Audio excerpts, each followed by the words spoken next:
Welcome to the Synthesis of Yoga, the book that changed my life.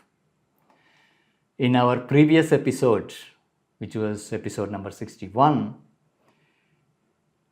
we have covered the duality of Brahman and Maya. We come across this framework of Brahman and Maya in the Jnana Yoga path, particularly Advaita Vedanta pathways.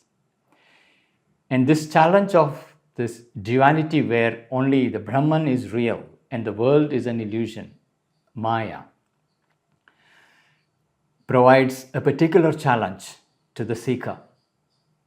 And Sri Aurobindo gives us a way of reconciling the two. What appears to be an opposition where you cannot reconcile the two, that eventually will reveal to be a complementary relationship where Maya would reveal herself to be the creative power of Brahman, with which the Brahman manifests the world. Not only that, this reconciliation also brings the power to the seeker, to the realized one, to participate in this dynamic play of creation and engaging in it with greater and greater mastery. So Maya is not just a power of illusion that veils the Brahman, but also Maya is the creative force, the dynamic side of Brahman, the dynamic Brahman manifesting the world. So that was the picture. Though initially one may arrive at the experience where only the self is real, the eternal self, timeless self is real, the world may appear to be an illusion, but that is only the beginning of experience. If one persists in that deepening of realization, that is when you begin to open up to the ranges of experience that would reveal this creative power of Brahman, Maya as that creative power. So that is the duality reconciled, one duality reconciled, but there are other dualities. Now Sri Aurobindo will take up the next duality, which is Purusha and Prakriti, that comes from the Sankhya school of yoga, ancient yogic school called Sankhya. We are now moving on to this part, episode number 62. This is coming in the chapter The Sacrifice, the Triune Path, and the Lord of the Sacrifice, which is the fourth chapter of part 1, the Yoga of Divine Works. I have given the link in the description, and I highly recommend you to follow the text so that reading of Sri Aurobindo become easy, and the very act of reading structures our mind, structures our consciousness, gives us integral perspective, because Sri Aurobindo is coming from an integral consciousness, and the patterns of that consciousness gets imprinted into us. That is the greatest advantage of reading Sri Aurobindo directly and engaging. So I would highly recommend that you follow the text and we read line by line, enjoying the exploration. We will be starting with paragraph number 23. On another line of approach, another duality presents itself to the experience of the seeker. On one side, he becomes aware of a witness, recipient, observing, experiencing consciousness. Different aspects of it. Witness, that is one aspect. There is a witness in us. When we deepen this witness consciousness, it will reveal itself to be the static observer, the witness, the sakshi. Witness, the next aspect, what he is saying is recipient. It is into this vast witnessing consciousness, there is a reception of the world and its events. In the Bhagavad Gita, there is this beautiful image of the Sthita Prajna, who is in this witness consciousness, the vast liberated consciousness, who is established in the Prajna, who is like an ocean into which all the rivers are pouring in. And you are Achala Pratishtam, immobile, vast, free, liberated. So there is a witness is one aspect, recipient is the second aspect. It's also observing. This is the witness is observing the events of the world reality, the manifest multiplicity. You can observe it. Experiencing consciousness. This is the one who is experiencing the world, the universe, while poised itself in the transcendent or the universal poise or the individual poise. So there is a witness, recipient, observing, experiencing consciousness. Consciousness here with capital C, that indicates that one eternal, timeless consciousness, which does not appear to act. This is something we need to closely observe. There is the static side and dynamic side. Here, the first realization is of this static consciousness, static aspect of the consciousness, pure awareness, which does not seem to act.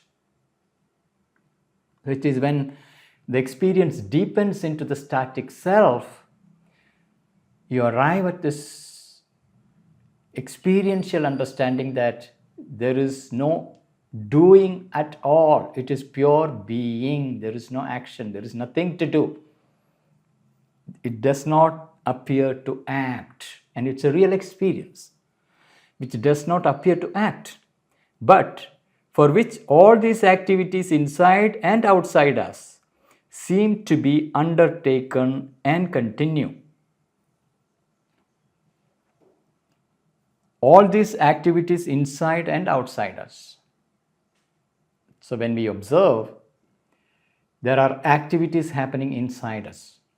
Our thoughts are streaming, imaginations flowing, emotions coming and going, energy entering and relieving, sensations, and the body. There is a whole range of inner experience that can open wider and wider. On the other side, there is an outer world where energies, events are unfolding. And all this seem to be undertaken and continue. There is some dynamic force that is undertaking these movements and continue. So there is this paradox of, on one side, there is this static witness observing and not doing. It is not the doer. And then there is a dynamic force that is moving all things in the manifestation, outside or inside. On one side, he becomes aware of a witness, recipient, observing, experiencing consciousness, which does not appear to act, but for which all these activities inside and outside us seem to be undertaken and continue. On the other side, he is aware of the same time an executive force or an energy of process. Executive force or an energy of process. In the nature, observable nature, everything works as a process. Ecosystem works through a process. There is a food chain. There is a process of birth, growth, maturity, decay, and death. Everything has a process. Every little movement, there is a unfolding in time with a systematic movement of a process. And all the processes are held together by a large cosmic process. So Sri Aurobindo calls it process with a capital P. There are tiny little individual processes happening, Then there is the master process of all processes, which is there is an energy of process. No process cannot conduct itself without having an energy that moves it. There is an energy of process. And this cannot move without an executive force. Here again, Sri Aurobindo marks it with a capital F, executive force. There are micro forces, smaller forces that are moving individual entities, individual processes. But behind it, there is a master force. One force that is moving all things, that has become the multiplicity of movements, processes. So there is one executive force and its process that is moving everything. This is in contrast to the pure witnessing, observing consciousness, which is seen to constitute, drive, and guide. This force, executive force and its process, seems to constitute, drive, and guide. So on one hand, it puts together all that is set in motion. Then it drives it, and it is also guiding it. There is a guiding force. All conceivable activities and to create a myriad of forms. Visible to us and invisible, and use them as stable supports for its incessant flux of action and creation. All conceivable activities and to create a myriad of forms visible to us and invisible. Our human cognitive range is limited. We know that our auditory spectrum is limited, our visual spectrum is limited. So there is a limited possibility that we can see. There is visible and invisible. We know that electromagnetic spectrum is wide, of which we see only a small part.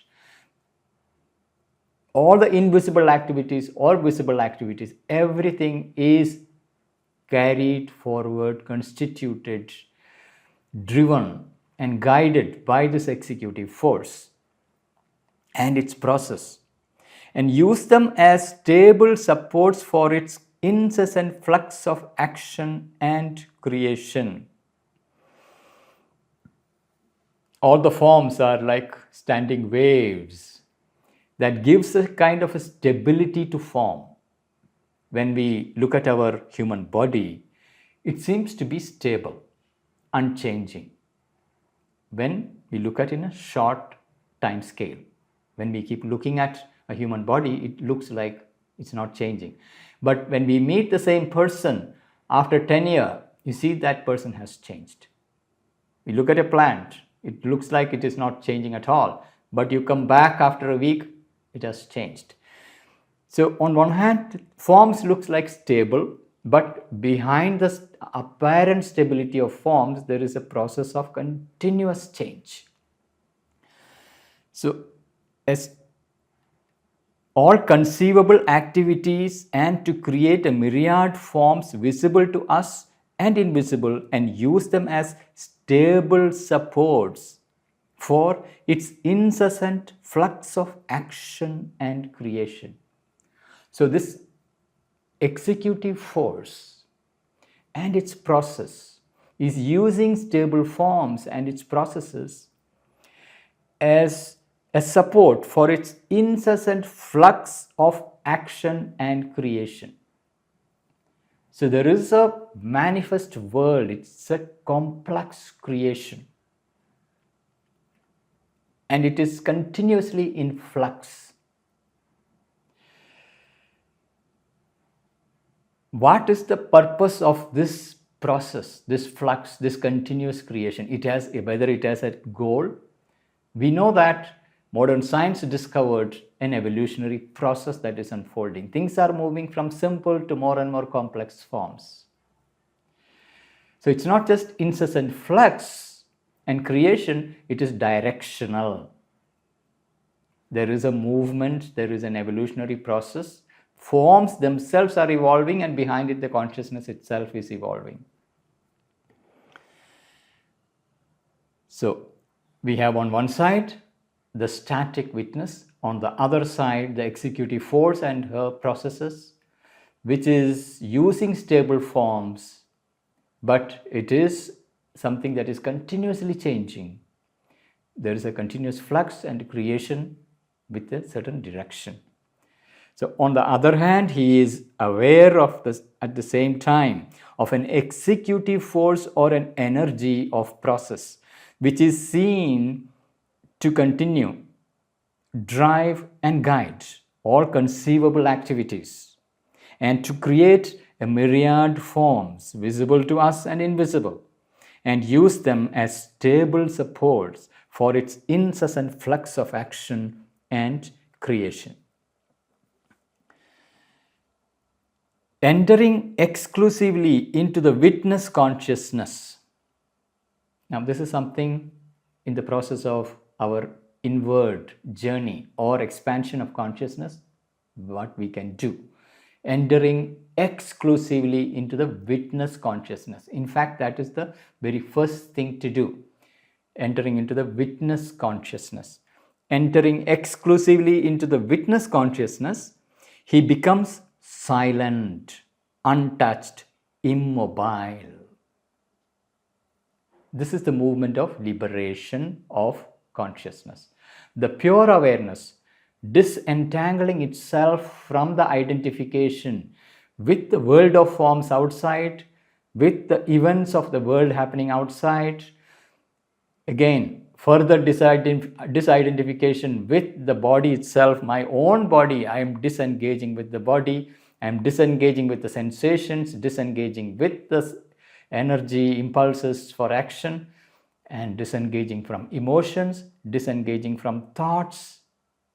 Then you arrive at increasingly the pure witness consciousness, who is silent, untouched, immobile. These are three fundamental qualities of the witness consciousness in us. It is silent. What we experience as the inner noise is the movement of thought. The mind is constantly producing thought. But when we are identified with the thought, we feel ourselves to be the thinker. But when you detach yourself from thought, there is a pure witness who is actually silent behind the movement of thoughts. Whether there are thoughts streaming in you or there is sounds outside you, there is this pure witness like a blue vast sky, silent. Second quality is it is untouched. Often the image of the sky, blue sky, and the clouds passing by, the birds passing by.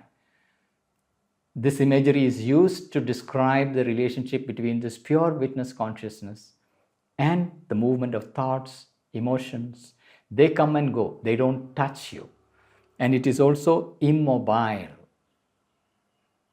There is untouched immobility within. So realizing this part, disentangling from the world of experience, of the forms that is pouring in through all our senses, into our mind, into our emotions. When we detach from all this, we will arrive at this silent, untouched, immobile self who is purely a witness. Now, at this stage, it may be a witness just within you, and you may be able to witness only your own subjective space and the world that is outside. You may not be able to experience the witness consciousness in others. You cannot identify with somebody else's body or a rock or a landscape. But that too arrives when we break out of this mold, the body identification with this particular window, that is your personal body out of which you are witnessing the world. That is a bondage to the body from where you are looking at the world.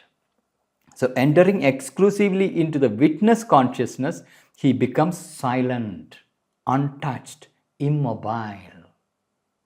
He sees that he has till now passively reflected. This is what normally happens. There is the world outside, it is pouring in, because this is you're receiving the world into you, and it is reflecting, and that reflection is passively reflected and appropriated to himself the movements of nature. Appropriated. You have gone through an experience and it becomes your memory. It becomes you. What we call ourselves is a collection of memories that we identify. We bundle it together and say, this is me. This is my name, this is my history, this is what I have learned. All that experiences bundled together. You appropriate the experiences that are poured into this tiny little mold and say, that is me. So, appropriated to himself the movements of nature. Essentially, the nature is moving. The processes of nature is happening.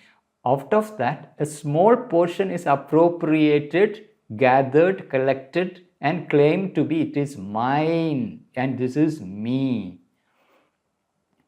And it is by this reflection that they acquire from the witness soul within him what seemed a spiritual value and significance. It becomes my experience. Because it is my experience, it is very important. So this witness soul within, soul in the mind, presenting itself, experiencing itself as a witness, witnessing the world outside, witnessing one's own thoughts, emotions, sensations, energy, everything. And it is appropriating the experiences, making it oneself. Therefore, you are giving value to the particular experience and significance. So the meaning of the experience is derived through that collection that you have made for yourself. It's quite an interesting picture here with its nuance Aurobindo is giving. On one side, there is this silent, untouched, immobile witness consciousness. And there is this inner witness soul within. And there is nature's dynamic side, an executive force and its processes creating all kinds of experiences, of which there is a collection that is picked up, appropriated, and made into me, mine, and an identity is formed. So entering exclusively into the witness consciousness, he becomes silent, untouched, immobile. He sees that he has till now passively reflected and appropriated to himself the movements of nature. And it is by this reflection that they acquire from the witness soul within him what seemed a spiritual value and significance. But now he has withdrawn that ascription or mirroring identification. This is a very important point. When we are identified with the experience, that is where we go through the experience of suffering the world, but with its dualities of pleasure, pain, liking, disliking, right, wrong, the entire duality and experience entanglement with it, one can unsubscribe. It's like having subscription to a newsletter and it is coming every day, every week to you. And if you unsubscribe, it is not there. Similarly, you can disconnect from it. Things may be coming because we cannot close our senses. Eyes will bring experiences. Every sense organ will bring experiences. Beyond that, there is within us stored up memory. Everything is reacting and responding to things, and there is a potpourri of experiences unfolding. And you can disengage and detach, and that's where withdrawn that ascription. Now he has withdrawn. We can withdraw the identification, the subscription, the appropriation, ascription, or mirroring identification. Mirroring identification. There is something out there which is mirrored inside, and I am identifying with that mirroring identification. This is my friend, this is my enemy. All these are made into my things, which is mirrored inside, and I'm holding all those things, accumulating these things. So now he has withdrawn that ascription or mirroring identification. He is conscious only of his silent self. So this had been one of the major requirement many schools of yoga put on the seekers, that you need to withdraw your senses from the world and become exclusively aware of this witnessing self. So pratyahara, you pull your senses from the outward going movements and turn inward. So that is where the concentration upon this pure witnessing self. Who am I?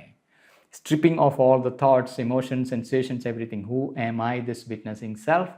Pure, formless, eternal, timeless, immobile self. And then that disconnects from the world. You are no more aware of the world that is existing outside you. You become the pure, uncontaminated self. He is conscious only of his silent self and aloof from all that is in motion around it. So you become aloof, withdrawn, aloof from all that is in motion around it. All activities are outside him, and at once they cease to be intimately real. When you are identified, the experience of the world is intimate. It is happening to me. I am identified with this body and experiencing the world, and it is my experience. It's very intimate, inseparable. But you can separate it. You can become the pure witness. There, no more it is an intimate experience. They appear now as mechanical, detachable, endable. So the world and its movements, which generally termed as nature or Prakriti, we see that these operations are largely mechanical, detachable, and endable. Endable. When you're standing back from these movements of nature, which appears to be habitually, mechanically repeating itself again and again, we can detach from it, and as we detach, it will slowly stop. Even your own subjective experiences, you see that there is a wave of sorrow rising up. Tears may be about to flow out, but you may be in a public context. You do not want to let that tears roll out. You withdraw your sanction, and you see that the tear flow stops. So there is a consciousness that can identify with it, go with the flow, or stand back and withdraw, detach. Everything is possible. But now he has withdrawn that ascription or mirroring identification. He is conscious only of his silent self and aloof from all that is in motion around it. All activities are outside him, and at once they cease to be intimately real. They appear now mechanical, detachable, endable. Even our emotions, thoughts, sensations, they all appear eventually to be mechanical, detachable, endable. Entering exclusively into the kinetic movement. The kinetic movement, that is, whether it is happening in your subjective space or outside, and into that, when you identify with the movement, that is a kinetic movement, dynamic, he has an opposite self-awareness. He seems to his own perception a mass of activities, a formation and result of forces. So this is the other side of your being, which is becoming these activities, mass of activities. You are getting up in the morning, engaging in all kinds of activities throughout the day, and going towards the night and falling into sleep. And even in sleep, you are engaged in the dream world, and there is a mass of activities. You can witness this material world, you can witness even the dream world. The witness is there. But the dynamic side is involved in the mass of activities, and you can become aware of all the activities, a formation and result of forces. There are all types of forces active in the world, whether it is external world or your subjective world. There are different forces, forces of anger, happiness, sadness, depression, or the power of rational intelligence, curiosity, joy. There are all kinds of subjective forces moving through you. Outside you, there is forces of season, heat, cold, electricity, winds, all things are moving. And they form things inside you. So there is a formation, and they are all result of forces. The mass of activities in which we find ourselves engaged, this mass to which we can identify, with which we can identify. So entering exclusively into the kinetic movement, he has an opposite self-awareness. First was the static self-awareness. Here is the opposite self-awareness. He seemed to his own perception a mass of activities, a formation and a result of forces. If there is an active consciousness, even some kind of kinetic being in the midst of it all, yet there is no longer a free soul in it anywhere. You may say there is a kinetic being, a dynamic soul in it, but it is not free at all. It is bound by the body, the movements of the environment. It is woven into that ecosystem in which it is embedded, and it is limited. There is no absolute freedom. Once you are in the movement, it has to follow the laws of motion, whether it is of the physical material world or the subtler world. Even in the dream world, there are forms and the laws governing the movements of the dream forms. Unlike the material world, it is governed by the laws of physics. Subtler worlds, they have their own laws. And the soul that is part and identified with these movements and mass of movements, it gets bound in it, even if we say that it's a kinetic being, a dynamic soul aspect. So entering exclusively into the kinetic movement, he has an opposite self-awareness. He seems to his own perception a mass of activities, a formation and result of forces. If there is an active consciousness, even some kind of kinetic being in the midst of it all, yet there is no longer a free soul in it anywhere. You're not free, you're bound in that. In the dynamic side, you're bound. Static side, you seem to be free. These two different and opposite states of being alternate in him. So we keep shifting between these two, pure witness or identified with the dynamic movement, bound by it. Or else stand simultaneously over against each other. That's another possibility. stand simultaneously over. You ascend into higher poise where you are simultaneously standing upon both.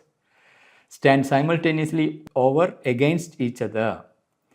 One silent in the inner being observes, but is unmoved and does not participate. The other active in some outer or surface self pursues its habitual movements. This particular vision, particular experience, have been famously in Indian traditions brought forth vividly through the imagery of two birds. One bird is sitting, witnessing, and the other bird is eating the fruits of the tree upon which it is sitting. See, these are the two poises. One is kinetic being identified with the world tree, the world experience, and engaged, bound by it. Other is purely standing back and witnessing. The two poises of the soul, one is static, other is dynamic. Two birds of the Upanishads, the Gita. These two different and opposite states of being alternate in him or else stand simultaneously over against each other. One silent in the inner being observes, but is unmoved and does not participate. So the unmoved part is not participating, it is just witnessing. The other active in some outer or surface self. There is an outer self, which can also be referred as a surface self, which is active there, pursues its habitual movements. So this part of your being is pursuing its habitual movements. He has entered into an intense separative perception of the great duality, soul and nature, Purusha, Prakriti. This is the framework of the Sankhya system of yoga, where there is the soul or witness consciousness, the pure being as referred to as the Purusha, and the mechanical habitual side of the being is referred to as the Prakriti, which we can also refer to as the soul and nature, or Purusha and Prakriti. Now Purusha, once again, is not man. Purusha is not male figure. Purusha is the pure being. Whether you have a female body or a male body, there is the Purusha in you, pure witness consciousness, pure being in you, the soul in you. And then there's a nature that is continuously active, bound, operational through habits of nature, mechanical, bound. So this is a profound experience of separation. You can separate the two. And this separation is of great importance. And in yogic processes, it is utilized intensely, that you disentangle and stand back. It's a separative process. You're stepping back from the identification. He has entered into an intense separative perception of the great duality, soul and nature, Purusha and Prakriti. It's a great duality, the second duality. The previous duality Sri Aurobindo explained was Maya and Brahman.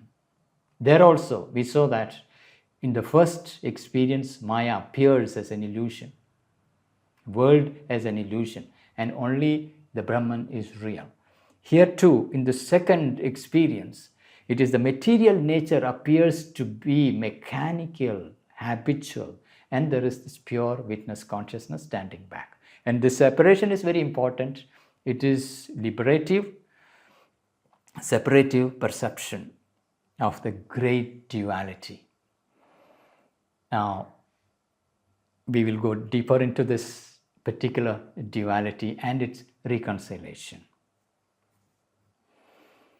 But as the consciousness deepens, he becomes aware that this is only a first frontal appearance. So Sri Aurobindo is taking now us deeper, because often we tend to conclude from the first level of experience. in the first duality of Advaita Vedantic schools, we see the Brahman Maya. There the first experience is Maya as illusion. And only when you deepen into the experience, you discover Maya as the creative power of Brahman, process of manifestation. Discovery of all that will happen only when you deepen it. So similarly, here is the Samkhya school giving us the picture of Purusha and Prakriti. And in the first appearance, Prakriti appears to be mechanical, habitual, jata. But Aurobindo is saying it is only the frontal appearance. But as the consciousness deepens, he becomes aware that this is only a first frontal appearance. So let's see what is there deeper when we take this pathway and dive deeper. For he finds that it is by the silent support, permission, and sanction of this witness soul in him that this executive nature can work intimately or persistently upon his being. This mechanical Prakriti, nature's movements, what appears as habitual, all our habits, personal habits or habits in nature, all that exist because it has been supported, given permission and sanction by the pure consciousness that is the witness. This is the discovery one has to make. It is by the silent support, permission, or sanction. Silent support. This witnessing consciousness has to support a particular movement of Prakriti, nature. And it has to give permission. Yes, this let it be. Just like in my previous example, I was referring to tears may be about to roll out, but you may accept it or you may withdraw your sanction so that tears you won't cry. You can hold back. There is a possibility to give sanction to an impulse that is arising, withdraw your sanction, or go with the impulse and execute that action. This is an immense understanding, nuanced understanding that will arise, especially all those who are struggling with transforming habits. You will discover actually the power to disentangle and unplug, because you will discover that it is because you, the witness, the true self, is actually supporting and giving sanction. Therefore, it is unfolding a particular habit. And changing of the habits requires this detachment of the witness consciousness. Its support, its permission, its sanction. So he finds that it is by the silent support, permission, or sanction of this witness soul in him that this executive nature can work intimately or persistently upon his being. Intimately or persistently upon his being. Let's take ourselves to be a separate little individual being. Even within this being, there are these processes of nature that is unfolding. A craving for a particular food that is arising. And there is the executive nature and its compulsion force that is pushing you to move forward and execute that action of grabbing that food and eating. Now, that can unfold only when the witnessing part in you has accepted it, given permission, sanctioned it, so that it will unfold and happen. So it can happen intimately within you and persistently, because this can repeatedly happen again and again and again and again. And the mechanism behind it, there is the relationship between the Purusha and Prakriti. The witnessing consciousness can actually see this is happening. But here comes the distinction between self-awareness and self-mastery. You may be aware of the witnessing self, But you have the witnesshood, but not yet the mastery to stop the movements of nature. An impulse is moving and manifesting in action. A habit is moving forward and manifesting as action, as executive nature, executive Prakriti. In your process of mastery, one thing is to really step back and become the witness. The separation is necessary. It is by the silent support, permission, or sanction of this witness soul in him that this executive nature can work intimately or persistently upon his being. If the soul withdraws its sanction, the movements of nature in their action upon and within him become a wholly mechanical repetition. So the moment you withdraw your sanction, it will reveal itself to be a mechanical repetition. It will still continue. Just like you switch off a fan, the fan will continue to spin some more time, slowly winding down, but it is still spinning. But the power has been pulled, stopped. So it is no more driven. Driving force has been withdrawn. Slowly it will reveal itself to be a machine that is spinning down and down and down, and finally it will come to a stop. Same thing happens to our habits. Habit is going on and on and on and on because we have been unconsciously supporting it. The moment you become conscious, you can withdraw your permission and support, your sanction. So if the soul withdraws its action, the movements of nature in their action upon and within him become a wholly mechanical repetition, vehement at first, as if seeking still to enforce their hold, but afterwards less and less dynamic and real.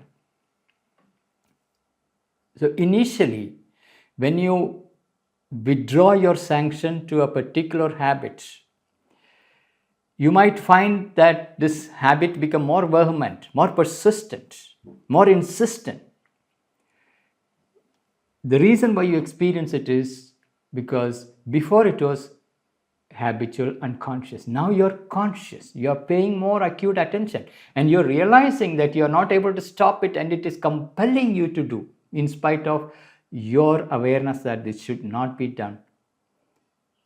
Or what you want to do, you're not able to do. You find yourself to be moved by a compulsion of nature. It is insisting and more vehement than before.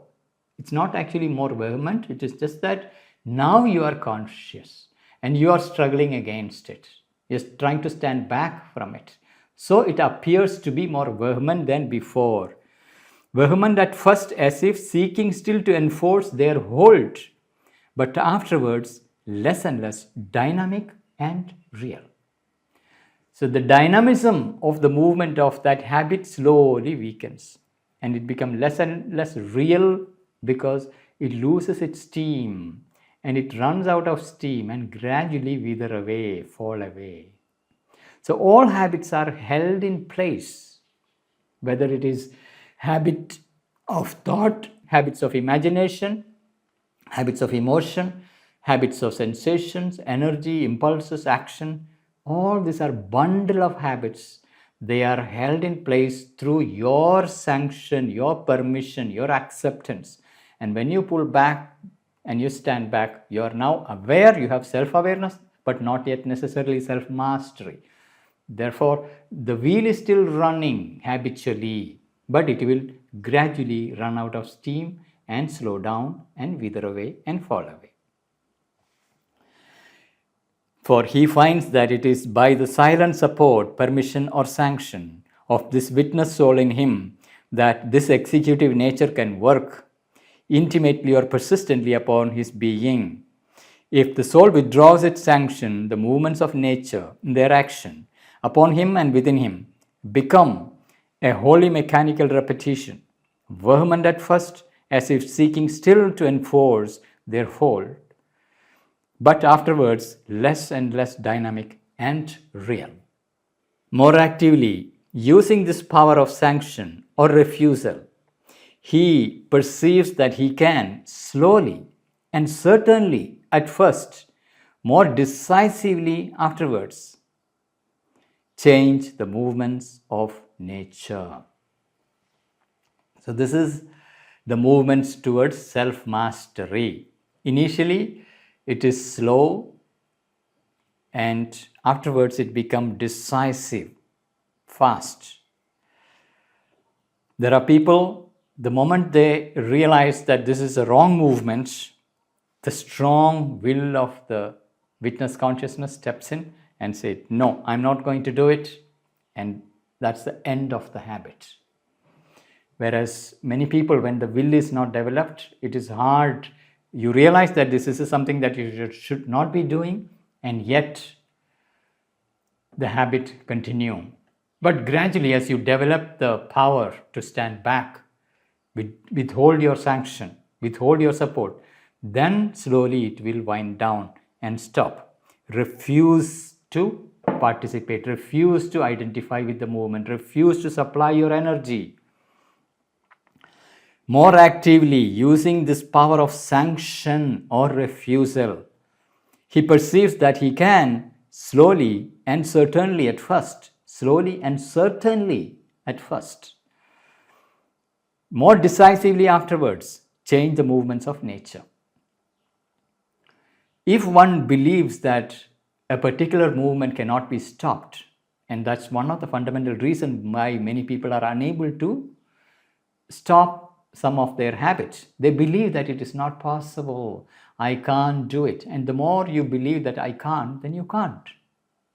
Because you have already accepted and given your sanction. The true Lord is yet to awaken within you, who gives sanction, give permission. You can also refuse permission. That possibility exists within the individual. It is something to be cultivated, developed. Otherwise, you can be a witness, pure witness, but your habits are running the show. And you can say, I am untouched by all this. I am like a lotus leaf, untouched by everything. You're liberated, but you don't have mastery over the movements of Prakriti, the nature. Your old habits run riots as old machinery is running.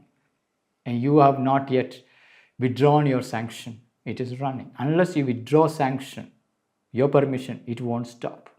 But you can do that, withdrawing your sanction.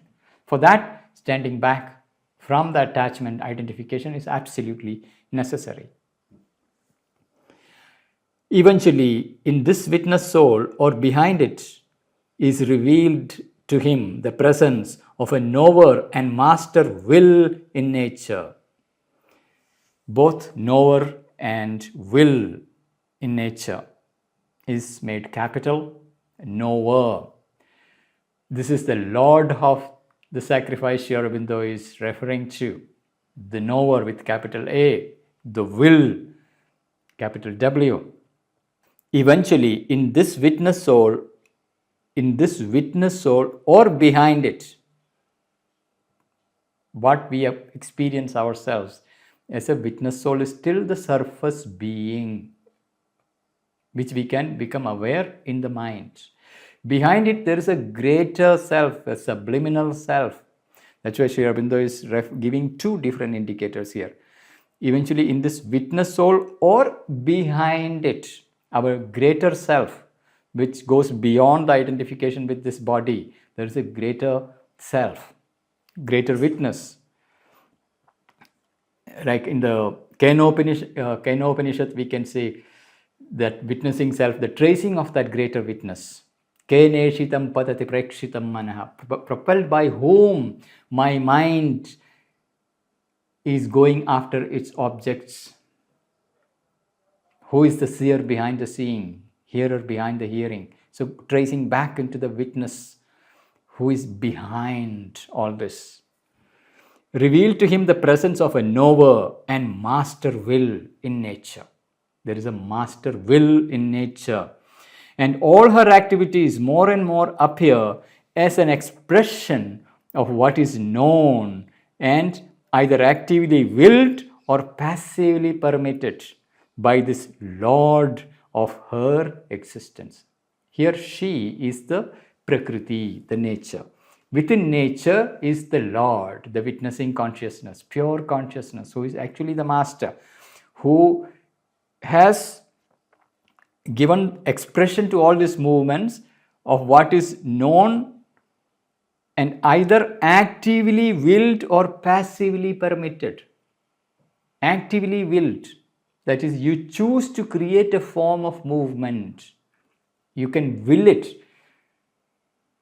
Willing a new movement, when you learn a new habit, when you learn to dance, when you play musical instruments, or you set in motion a project, it is an active choice to mobilize things.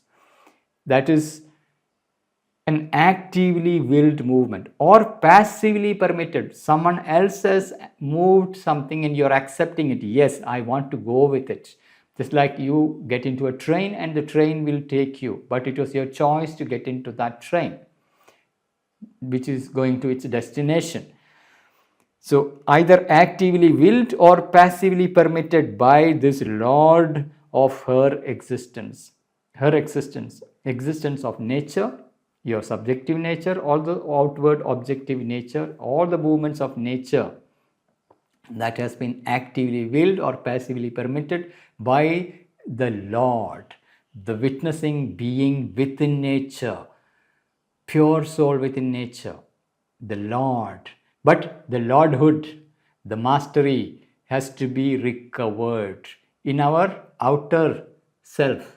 In the tiny little witnessing self, that power is not yet there. It will emerge as we go deeper or higher in the realization. So eventually, in this witness soul, or behind it, is revealed to him a presence of a knower and master will in nature, and all her activities more and more appear as an expression of what is known, and either actively willed or passively permitted by this Lord of her existence. Prakriti herself now seems to be mechanical, only in the carefully regulated appearance of her workings. So the mechanical aspect of the Prakriti, you will find that it is only on the side of carefully regulated appearance of her workings. But in fact, a conscious force with a soul within her, a self-aware significance in her turns, a revelation of a secret will and knowledge in her steps and figures. So nature, in her most material side, appears to be purely mechanical, and that is what physics is exploring. And physics has derived more and more fundamental forces, whether it is gravitational force, strong nuclear, weak nuclear, electromagnetic force. All these forces, finally science is trying to synthesize into a single force, but science is still looking at it as a mechanical force. Now, with the emergence of quantum mechanics, there is an increasing understanding that there is a observer effect in what manifests, and there is somehow consciousness involved in the process of materialization. And that study is currently deeply researched. And in yogic point of view, we are entering into it subjectively. So in that point of view, again, our bodily nature and outer mechanical nature appears in its outer movements habitual, mechanical. But as we move deeper and deeper, we come across the psychological layers of nature. Our subjective psychology is part of nature, including our thoughts and imaginations. Just because we as a bound individual, limited by the ego, cannot experience the subjectivity of other nature forms, we consider my subjectivity is something very private and separate. But the reality is, it is nothing private or separate. It's part of a larger psychological layers behind the material nature. Just like there is outer physical forces in nature, there is psychological forces in nature. And yogins trace all the forces into the Adi Shakti, the one conscious force that has flowed out into manifestation, creation. So the force that is manifesting the worlds is a conscious force, Chit Shakti, or the power of the consciousness. And that's a yogic discovery. Behind the multitude of forces, there is one force. That Adi Shakti, Mula Prakriti, that diversify into multiplicity of forces, and it is a conscious force. It brings a conscious will into the nature's movements. Behind the appearance of mechanical movements of nature, even the seasonal cycles and forces of nature, there is a conscious will. There is a conscious presence. And that's what ancient Vedic rishis saw behind the Agni, behind the wind, behind the fire, behind the ocean, behind the sun, behind the moon, everywhere conscious force presiding and moving things. This is a very, very central, critical, important point to be noted, observed. So Prakriti herself now seems to be mechanical only in the carefully regulated appearance of her workings, but in fact a conscious force with a soul within her. She is a conscious force with a soul within her, a self-aware significance in her turns. Nature is twists and turns of nature, the vast movements of nature. Behind it, there is a self-aware significance, a revelation of a secret will and knowledge. It gets revealed to us, a secret will and knowledge. In her steps and figures, there are steps of nature and there are figures of nature. Nature has created, all the people in the world are creation of nature. And all the forms beyond human forms, whether it is mountains, rivers, trees, animals, all these are figures of nature. Behind it, there is a knowledge, there is a conscious will. And all the steps of nature, all these figures working together as a grand symphony, there is a conscious knowledge, there is a conscious will. That is a yogic understanding. First recognizing it, arriving at that perception first. There is a conscious will, there is a conscious knowledge behind what appears to be unconscious, habitual, mechanical nature. This duality, in aspect separate, is inseparable. Remember, we are going through the Purusha Prakriti duality, in which there is the pure witnessing consciousness. It is static, seems to be doing nothing. And then there is the other side, the dynamic Prakriti, which seems to be mechanical, habitual, but eventually revealed to be conscious and has knowledge. And these two only appears to be separate. They are actually inseparable. This duality in aspect separate. These are two aspects. One is dynamic aspect, other is static aspect. This duality in aspect separate is inseparable. Wherever there is Prakriti, there is Purusha. Without Purusha, the pure being, there cannot be Prakriti. The forms manifest. Wherever there is Prakriti, there is Purusha. Wherever there is Purusha, there is Prakriti. These are inseparable. Even in his inactivity, he holds in himself all her force and energies ready for projection. So this pure being, pure Purusha, can withhold sanction, withdraw forces into himself. And from that withheld potentiality, he can project into motion. That becomes time and space manifestation. Just like we humans create things. When you have to make a house, from within you, you're conceiving the idea of a house, mobilizing it, making it a conscious energy in motion, then brings resources, people, and materialize, crystallize into a manifest house. So the Purusha behind the nature is projecting from within all the forms and processes and figures of nature. Even in his inactivity, he holds in himself all her force and energies ready for projection. Even in the drive of her action, she carries with her all his observing and mandatory consciousness. Observing and mandatory consciousness, very important line. Mandatory consciousness. What gets projected into time and space, into manifestation, has a course to fulfill. It has a purpose to accomplish. It is mandated by a greater consciousness behind it. The greater being behind it projects it into time with a specific intention. That is why it is a mandatory consciousness as the whole support and sense of her creative purpose. That mandatory consciousness, observing and mandatory, there is a witnessing, presiding consciousness in it, and there is a mandatory consciousness that is the support and sense of her creative purpose.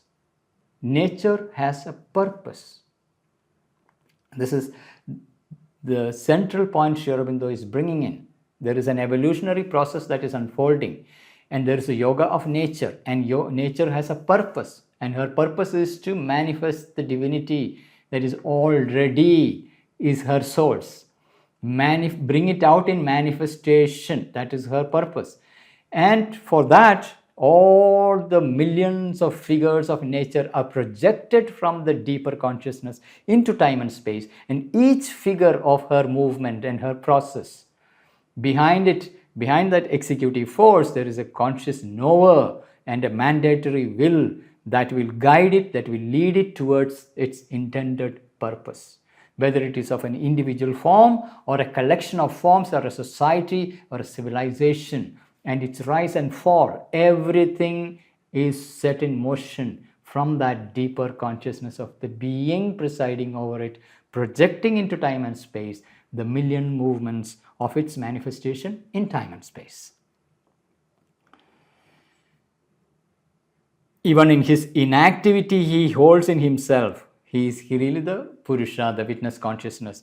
Even in his inactivity, he holds in himself all her force and energies ready for projection. Even in the drive of her action, she carries with her all his observing and mandatory consciousness as the whole support and sense of her creative purpose. Once more, the seeker discovers in his experience the two poles of existence of one being. So we are coming back to the same point that Sri Aurobindo brought in with the Brahman and Maya. And coming back to the same experience, there are two poles of one being. There is only one being, one existence, one consciousness. This being has two poles. One is static, one is dynamic. Two poles of existence of one being and the two lines or currents of their energy. Coming back to the same two lines or currents of their energy, negative and positive in relation to each other, which effect by their simultaneity the manifestation of all that is within it. So there is this polarity of one being becoming two poles. One static pole, other is dynamic pole, and there are two currents. From static pole, it pours down into the dynamic. From the dynamic, there is flowing back to the static, and that is the process of manifestation. And this polarity can be seen as a vertical axis or even as a horizontal axis, inside out or up down. There is its corresponding movement is involution and evolution, two fundamental concepts. From the static, eternal, timeless consciousness, there is a current flowing downward towards manifestation, creating the worlds. And from the world of created forms, there is an ascending current tracing back the evolutionary movement all the way towards the original source from where it has come.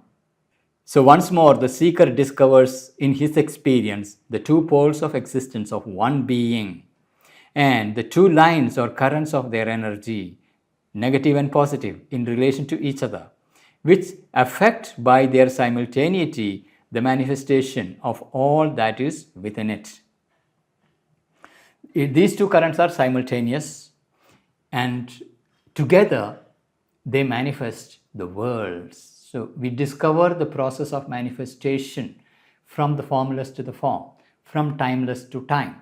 And there is a relationship between the two. And there is a hierarchy of planes of existence, steps of ascension, steps of descending movements, involution and evolution in the yogic terms.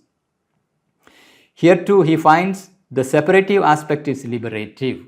So when we separate, there is a liberation of the pure being. So all the schools that seeks liberation of consciousness, liberation of the individual being, this is the crucial step, separation. You separate yourself from all that is dynamic. You withdraw from the world, pratyahara. You withdraw sensorially from everything. You unplug from the world and go inward, plunge into the deeper inner consciousness and enter into deep samadhi, deep trance, withdrawn from the world into the formless, into the timeless. And that is the liberation of the individual. So this separation is liberative, for it releases him from the bondage of identification with the inadequate workings of nature in the ignorance. Here, ignorance is capital I, avidya, ignorance. Nature in the ignorance. There is higher nature and lower nature, as Aurobindo explained in the first 5 chapters, the last chapter of synthesis. There are 2 movements of nature. One is lower nature, living in ignorance, avidya, and there is a higher nature, living in higher divine consciousness. So here, there is a bondage. Nature in ignorance brings bondage. And we identify with that limited movements of lower nature. In avidya, therefore, comes the bondage.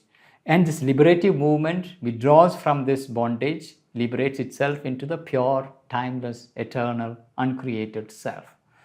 So here too he finds that the separative aspect is liberative, for it releases him from the bondage of identification with the inadequate workings of nature in the ignorance.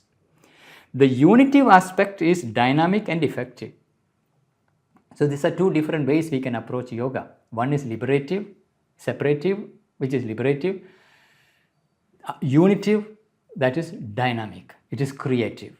So when that unity means we are uniting both the static and dynamic. That is where we discover the entire process of creation and the mastery over the creative process and the possibility of engaging with the creative world and be effective in the creation. So the unity aspect is dynamic and effective, for it enables him to arrive at mastery and perfection. It is only the unitive aspect brings mastery and perfection. The liberative aspect doesn't bring mastery or perfection. It liberates you. Aurobindo goes on to, at one point, he would say it's a golden impotency. You are liberated, but you don't really have mastery over nature. The world and nature goes on continuously. So for it enables him to arrive at mastery and perfection, while rejecting what is less divine or seemingly undivine in her, he can rebuild her forms and movements in himself according to a nobler pattern and the law and rhythm of a greater existence. So in the unitive aspect, we can rebuild the world of forms. That is rebuilt by opening to a greater, higher nature and patterns that are nobler, and bringing that patterns into the world that is otherwise bound by ignorance. So this will be the possibility available to the yogin who look for the dynamism or union of the 2 poles of being, the static and dynamic. When they are brought together, this possibility opens up for the yogin, while rejecting what is less divine or seemingly undivine. Only seemingly undivine. In nature's process, in lower nature's process, as Aurobindo explains, before in earlier chapters. Lower nature moves in separation. It divides and splits and into separation, culminating in the emergence of the ego individuality. It fulfills by forming a conscious individual. Whereas higher nature is unity. It brings things together and moves towards a unity consciousness of oneness. So in the separative consciousness of the lower nature is where the conflict, discords, limitations are. There many things would appear to be undivine, even if their source is the divine source, but it turns upside down, it becomes divisive, it becomes separative, destructive. It's part of nature's process. Just like integral and differential calculus is there in mathematics. So there is this undivine aspect of nature, or less divine. All these are only appearances in the play of the nature. And into that, one can bring in more noble patterns. The divine forms and possibilities can be brought down if one is able to bridge the static and dynamic, the unity, two poles of the being. When it is united, there opens up the possibility of bringing the noble patterns of the divine consciousness into the lower nature, bound by what otherwise appears to be a discord, conflict, undivine. So the unitive aspect is dynamic and effective, for it enables him to arrive at mastery and perfection, while rejecting what is less divine or seemingly undivine in her. He can rebuild her forms and movements in himself according to a nobler pattern and the law and rhythm of a greater existence. Law and rhythm. There are rhythms that belong to the lower nature, there are rhythms that belong to the higher nature. There are laws that belong to the higher nature, there are laws that belong to the lower nature. So you replace the rhythms and laws of the lower nature with the laws and rhythms of higher nature. That's how you transform your nature, and from there it ripples into the larger universal nature. At a certain spiritual and supramental level. This is the strata, the range of consciousness that Aurobindo made central in his exploration of the spectrum of consciousness. This is the link that bridges between the static, timeless, eternal self and the world of manifestation below. So at a certain spiritual and supramental level, the duality becomes still more a perfectly two-in-one. The master soul with the conscious force within it, and its potentiality disowns all barriers and breaks through every limit. So at the supramental level, the duality becomes still more perfectly two-in-one. So there is a perfection of the two-in-one, the static and dynamic sides of one being. That is the supramental consciousness, where it is absolutely in perfect balance. The master soul with the conscious force within it. Master soul with the conscious force, the executive force within it. It is from there it projects the worlds. The master soul with the conscious force within it, and its potentiality disowns all barriers. So potentiality of this master soul with its conscious force disowns all barriers. It's limitless in its creative possibility. It breaks through every limit. At a certain spiritual and supramental level, the duality becomes still more perfectly two-in-one. The master soul with the conscious force within it, and its potentiality disowns all barriers and breaks through every limit. Thus, this one separate, now bione duality of Purusha Prakriti. Bione duality Purusha Prakriti. Purusha and Prakriti is one.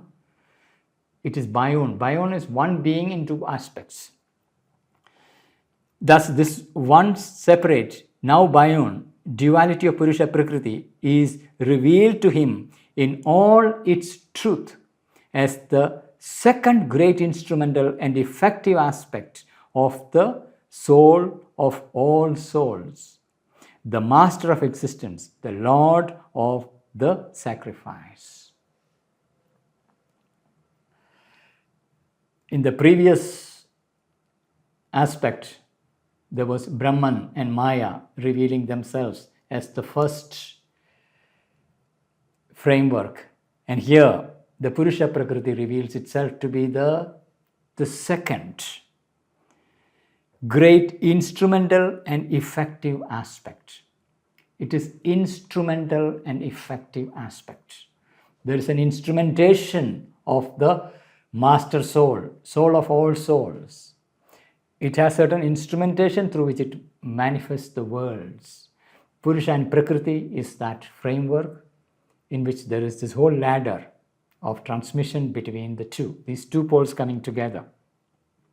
This Bayun duality of Purusha and Purusha Prakriti is revealed to him in all its truth as the second great instrumental and effective aspect. First instrumental and effective aspect was the Brahman Maya. Here is the Purusha Prakriti, the second instrumental effective aspect of the soul of all souls, the master of existence, the Lord of the sacrifice.